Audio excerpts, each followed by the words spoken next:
Maka seandainya umat ini selalu membaca surah Al-Asr, maka itu sebenarnya sudah cukup jadi nasihat bagi dirinya untuk menghargai waktu.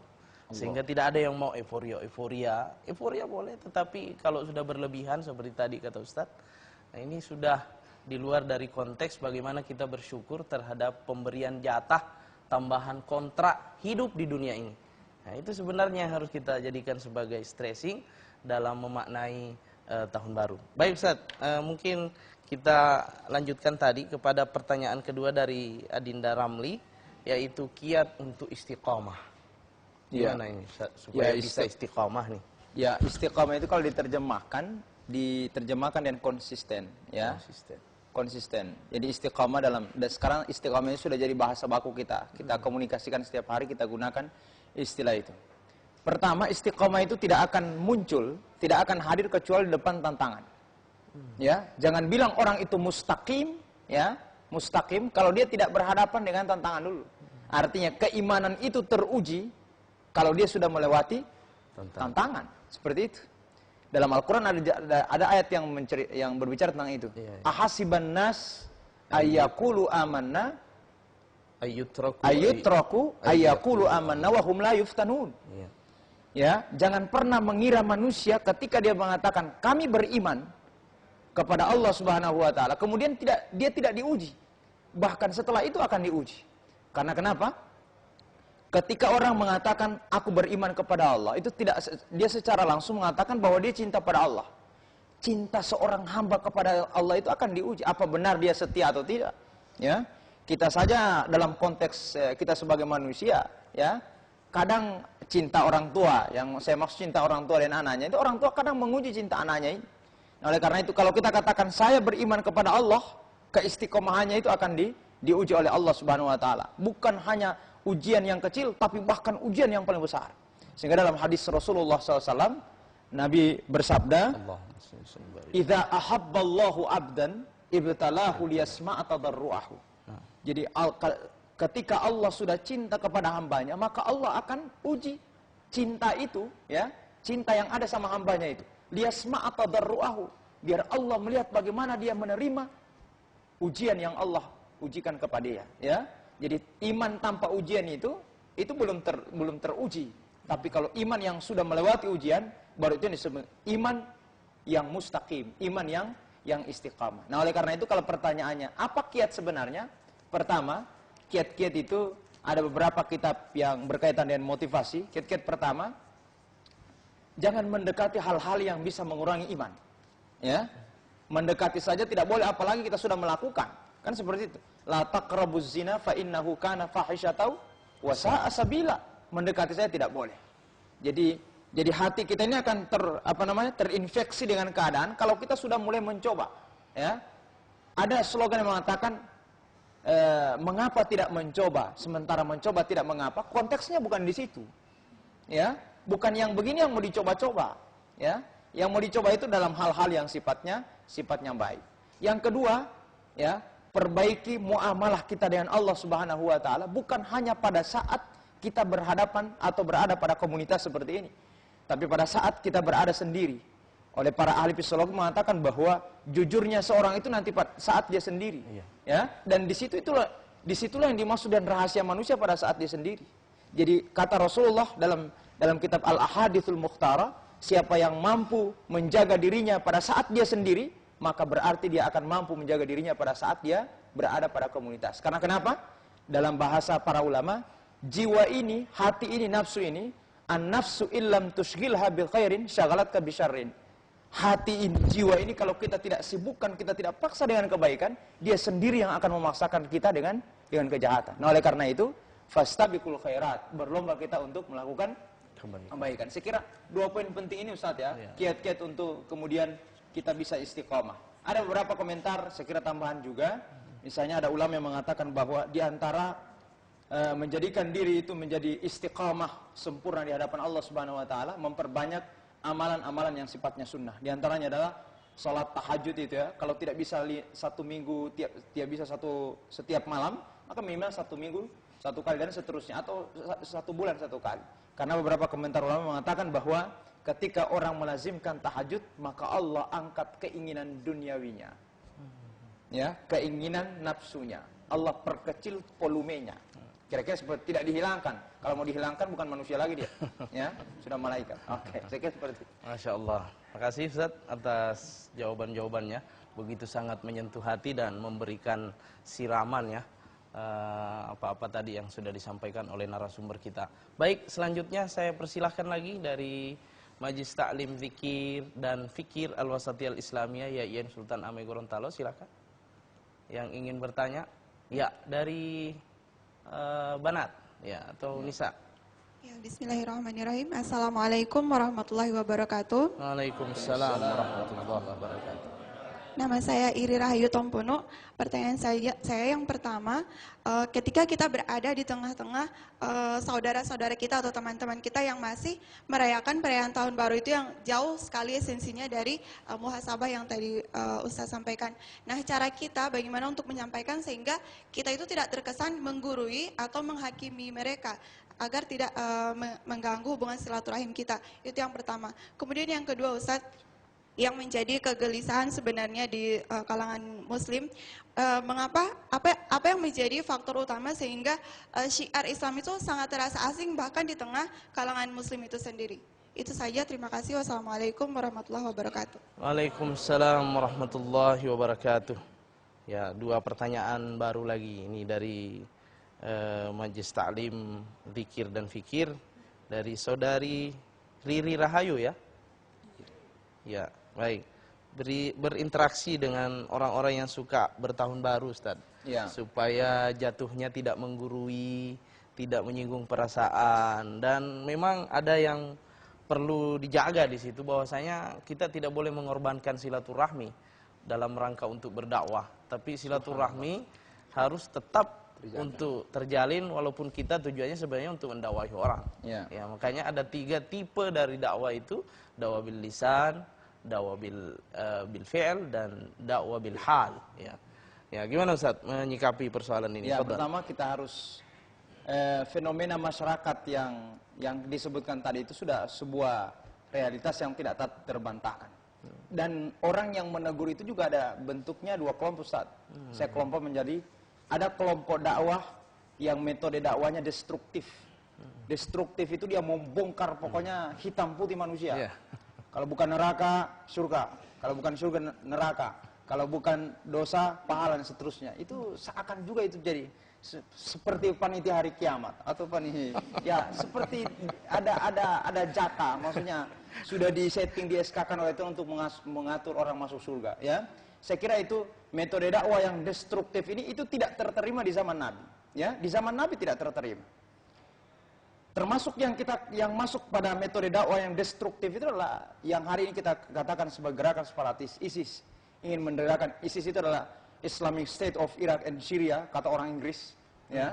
Dalam bahasa Arab disebut dengan Daulatul Islamiyah fil Iraq wa fi Suriah, dan kemudian diterjemahkan dalam bahasa Indonesia negara Islam global yang berkedudukan di Irak sama Syria. Ingin mendirikan negara Islam khilafah Islamiyah tapi membantai. Saya kira tidak. Membantai dan mengusir, Ustaz. Mengusir, ya. Saya kira seperti itu. Dan itu kita lihat di mana-mana. Oleh karena itu, metode menghidupkan sunnah itu termasuk metode menghidupkan sunnah menurut saya harus dengan sunnah. Ya. Atau dalam bahasa saya, ihya'us sunnah bis sunnah. Ya. Apapun yang kita sampaikan itu benar, kalau aplikasinya salah, itu akan lari orang. Ya.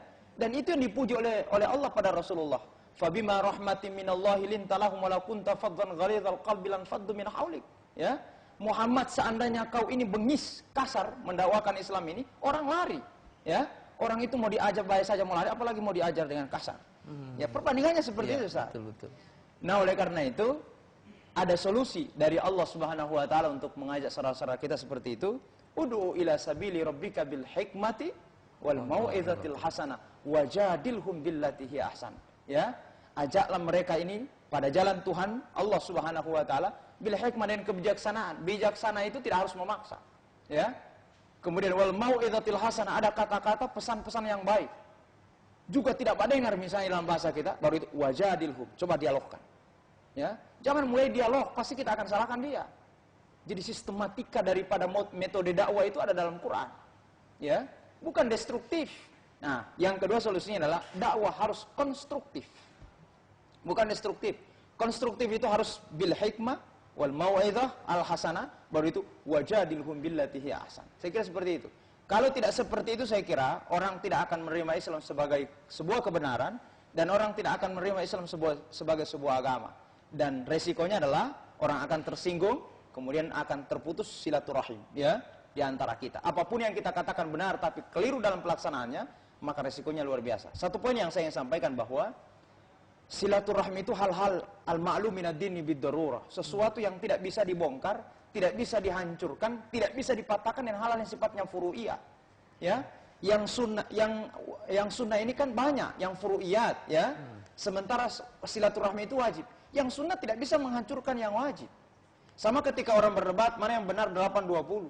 Ternyata yang benar ini dalilnya 20 dan seterusnya, ternyata karena tidak sama persepsinya, akhirnya kan putus silaturahmi. Sementara yang 28 ini itu yang sunnah, furu'iyat. Ya, sementara yang wajib itu silaturahim. Tidak bisa yang sunnah menghancurkan yang wajib. Kenapa orang sholat 20 disalahkan, yang sholat 8 disalahkan? Yang tidak sholat disengkolkan banyak. Ya, seharusnya disalahkan itu. Ya, kira-kira begitu. Betul Ustaz. Ya. Ya. Jadi starting pointnya adalah jangan sampai kemudian tujuan kita baik tetapi merusak silaturahmi. Ya. Jadi tepat dalam penyampaian dan juga kondisinya, cara menyampaikannya. Ya. Baik, pertanyaan kedua Ustaz. Ya. Tadi mungkin masih ada tadi. Gimana tadi pertanyaan keduanya? Iya. Ya, baik. Fadhal Ustaz, langsung Baik. saja. Jadi kadang bagaimana kemudian fenomena hari ini memang seperti itu. Islam dianggap asing dan tidak terterima di masyarakat, ya. Kenapa seperti itu? Coba saya bandingkan. Ini dalam bacaan saya. Dan insya Allah ini sudah saya sudah tuliskan Ustaz. Iya. Ya. Di buku saya insya Allah yang akan sampai besok dari Jogja. Jadi dari Islam tradisi menuju Islam idealis. Temanya itu. Ya, kenapa hari ini? Coba kita bandingkan. Orang yang sholat dan majelis taklim itu lebih sedikit daripada yang konser dan pesta. Ini fenomena. Itu artinya Islam dipinggirkan, ya. Di pesta lebih banyak daripada yang di majelis taklim dan di sholat. Kenapa seperti itu? Ya, saya baca fenomena itu, kemudian saya menyimpulkan, ya. Kalau dalam bahasa Gorontalo, bisa saya bahasa Gorontalo? Ya, fadhal. Saya terjemahkan, ya. Tahu itu mau ambua, wan balasan dia kes. Diterjemahkan, orang itu mau berkumpul di satu tempat kalau seandainya ganjarannya itu tunai. Tunai, betul. Ya, Islam itu mau diterima jika seandainya balasannya cash. Tapi ternyata tidak. Ya, ada wilayah yang sifatnya abstrak, hal-hal yang sifatnya gaib. Coba, pesta itu sebenarnya undangannya 6:30. Ada yang sudah pakai make up, Ustaz, ibu-ibu, ya, 6:30 sudah pakai make up. Misalnya, ini fenomena. Sampai dia lupa dengan sholat maghribnya. Kenapa orang lebih banyak di pesta ketimbang di sholat? Karena di pesta balasannya cash. Mana cash? Kehadiran kita di pesta ditukar oleh tuan rumah dan nasi 1 piring. Ini fenomena bacaan saya. Ya. Yang kedua, nanti baca di Islam tradisi dan Islam idealis. Ya.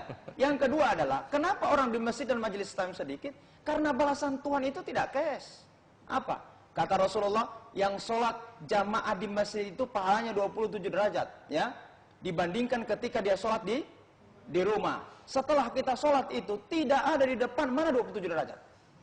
Itu pun tidak hanya dijanjikan, nanti dikasih di akhirat. 27 derajat itu tidak sifatnya material, ya. Orang tidak suka model-model seperti ini, ya. Pahala itu sifatnya gaib, ya. Tidak cash. Itu yang saya maksud, tidak cash, tidak tunai. Kan seperti itu. Tapi kalau yang lain kan itu cash. Orang mau baku kumpul itu dalam bahasa kita, orang akan kumpul jika seandainya balasannya cash.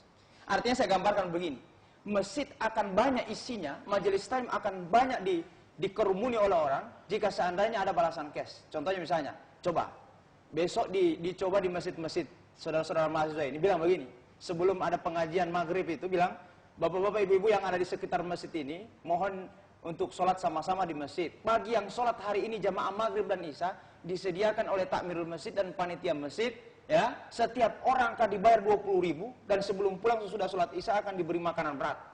Orang Gorontalo bilang, Dewi itu mau ambuah tahu. Karena orang tahu, oh nanti ini sholat digaji, ya. Tapi kalau mau dijanjikan pahala yang Allah janjikan, dosa yang akan dihapuskan, dilipat gandakan, tidak cash. sehingga Islam terasa asing menurut mereka. Padahal identitas seorang yang muttaqin itu adalah alladzina yu'minuna bil ghaibi wa yuqimuna shalah. Termasuk adalah sifat yang harus kita bangun, beriman kepada hal-hal yang Allah janjikan. Karena Allah mengatakan innallaha la yukhliful mi'ad. Allah tidak pernah berdusta dengan apa yang Dia katakan. Iya, ya, Masya Allah. Luar biasa ya. Bagaimana supaya kita bisa menjadi muslim yang seutuhnya. Jadi tidak hanya beriman kepada yang fenomena, tetapi juga kepada yang gaib. Ini sebenarnya adalah apalagi namanya sarana bagi kita untuk menjadi muslim yang kafah. Ya. Baik, mungkin masih ada waktu, Ustaz. Kita masih minta lagi dari adik-adik Majelis Taklim Zikir Fikir Al-Wasatiyah Al-Islamiyah Yayan Sultan Amai Gorontalo. Ya, silahkan yang ingin bertanya. Masih ada? Ya, satu penanya mungkin dari Nuqaddimur Rijal, fadhal. Silahkan.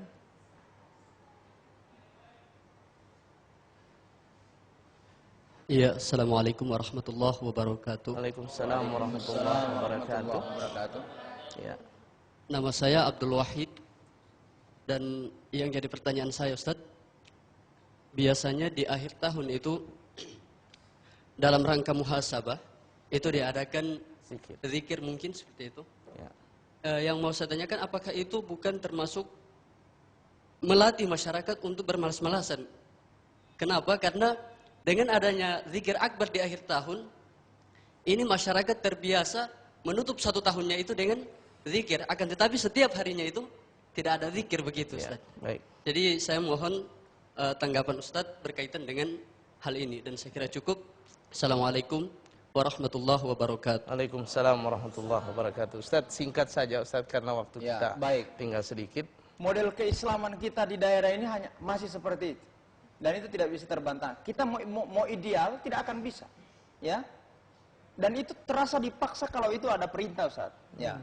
Nah, oleh karena itu kalau kita kembali pada pikiran kita yang ideal, ya, idealnya Rasul saja diriwayatkan oleh Sayyidah Aisyah tidak pernah putus zikirnya, bahkan istighfarnya itu 100 kali setiap hari. Dia tidak membatasi waktu-waktu zikir itu. Nah, keislaman Rasul dengan sahabat itu berbeda dengan keislaman kita hari ini. Artinya dari sisi saya, biarlah ya mereka tiap hari itu tidak zikir, nanti di akhir tahun zikir, itu masih mendingan ya daripada orang yang masuk bukan wilayah itu. Orang yang masih rame-rame di tempat yang tidak zikir ya, kalau di zikirnya di bawah pohon pisang kan lain lagi ceritanya, ya, masih mendingan seperti itu daripada kita menghilangkan zikirnya, ya. Dari sisi dakwah saya kira efektif itu, ya. Sekalipun misalnya 1-2 orang saja yang bisa sadar, ya. Di sana kan di samping zikir ada dakwahnya, kita bisa ambil. Ternyata zikir itu bukan hanya ini, tapi setiap hari kita lazimkan zikir. Hanya berkaitan dengan fenomena kita masyarakat, model keislaman kita, saya kira kita terima dulu kondisi seperti itu. Saya kira bagi saya seperti itu, Ustaz. Baik, starting point dan closing statement, Ustaz, untuk kesimpulan sekaligus ditutup dengan doa. Ya, baik, di penghujung acara ini, mari sama-sama kita, sebelum kita berdoa, saya beri beberapa kesimpulan. Yang pertama bahwa, dari kajian keislaman bahwa memang benar, perayaan perayaan setiap tahun itu yang kita lihat hari ini tidak terjadi zaman Rasulullah SAW. Ya, tapi bagaimana kemudian kita merapikan kembali, ada hal-hal yang kita masukkan dan yaitu hal-hal yang positif yang menjadi sesuatu yang lebih baik dan menjadi amalan buat kita semua.